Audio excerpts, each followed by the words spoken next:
Désormais, l'axe routier Tchongo-Turunga-Moudia passant par Kanyangoma sera réhabilité.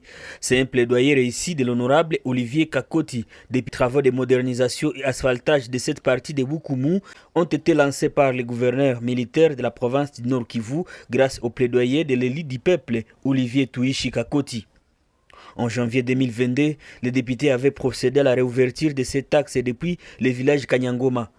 Le député Olivier Kakoti avait avoué que ce projet pourra contribuer à réduire les embouteillages et accidents sur la route Goma-Rutshuru.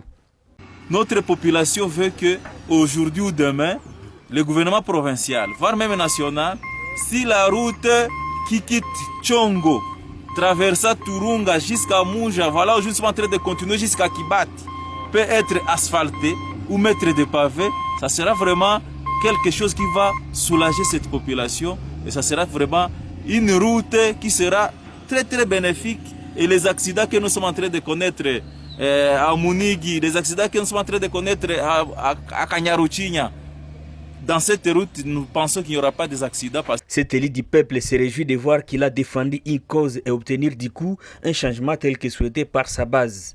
Parce que depuis longtemps, nous avons plaidé pour qu'au moins à Nyiragongo, nous ayons aussi autant de kilomètres asphaltés, comme ça se fait tout souvent dans d'autres territoires, dans d'autres villes.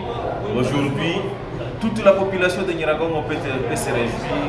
Vous savez que si nous entrons dans l'historique de cette entité, nous avons des vieux comme le musée Kakoti, Mominire, Kataliko et tant d'autres personnes qui ont tellement souffert en fait de tracer cette route qui quitte Tchongo vers Moudia.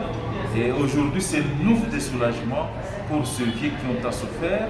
Si le gouvernement peut passer aussi asphalter cette route, vous voyez que c'est quand même très très très bon.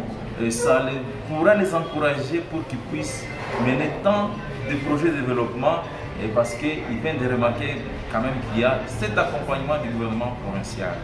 Cependant, le député Tuishi a formulé 4 recommandations importantes. Il s'agit d'abord du recrutement local, c'est-à-dire il a fortement encouragé l'entreprise chargée des travaux à recruter des jeunes du coin, soulignant l'importance de lutter contre le chômage local.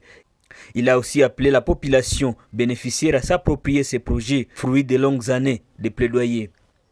Aux ingénieurs de travailler en étroite collaboration avec les habitants pour faciliter l'exécution des travaux.